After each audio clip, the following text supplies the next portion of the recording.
Je m'appelle Ted Bundy, propre sur moi, étudiant en droit, toujours un mot charmant. Mais derrière ce sourire, j'étais un monstre, un tueur, silencieux, insoupçonnable. On dit souvent que j'ai commencé à tuer entre 1973 et 1974. Mais en réalité, j'ai commencé bien avant. Certaines sont portées disparues, d'autres ont survécu, d'autres n'ont jamais été retrouvées. À l'époque, personne ne faisait encore le lien.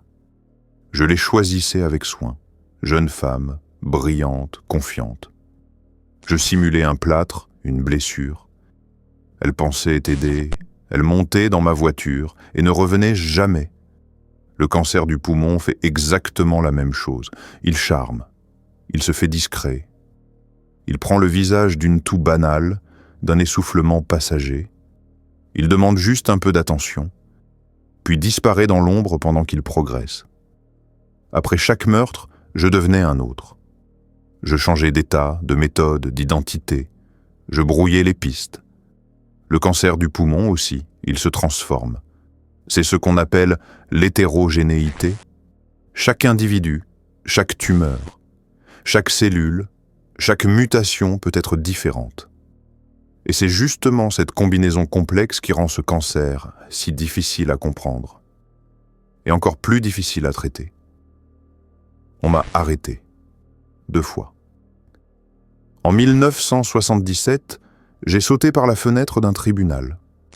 Plus tard, je me suis glissé dans un faux plafond. J'avais maigri exprès pour passer entre les barreaux.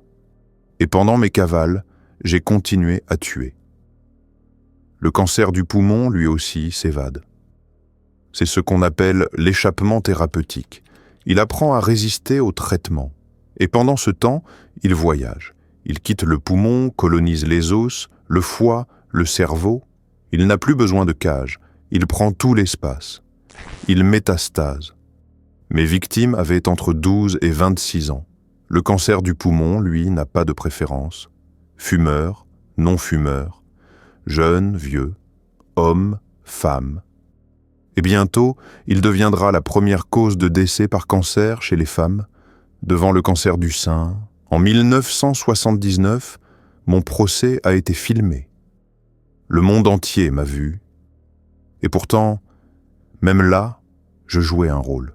Je parlais de moi à la 3e personne. Comme si ce n'était pas moi. Le cancer du poumon fait pareil. Il parle à travers des symptômes flous. On accuse la grippe, l'asthme, le stress, mais jamais lui. Moi, je savais parler. Mais mon visage me trahissait. Un sourire et des yeux qui disaient autre chose. Le cancer aussi laisse des traces, des biomarqueurs, des signaux dans le sang ou les cellules qui révèlent sa présence, ses faiblesses. Grâce à eux, on peut apprendre à le détecter plus tôt et peut-être un jour à l'arrêter. Comme moi, en 1989, quand j'ai été exécuté sur la chaise électrique.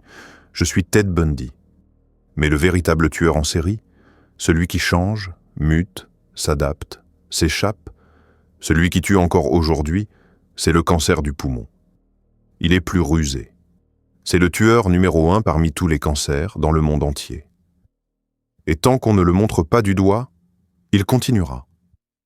Partagez cette vidéo. Parlez-en. Reconnaître un tueur, c'est le premier pas pour l'arrêter.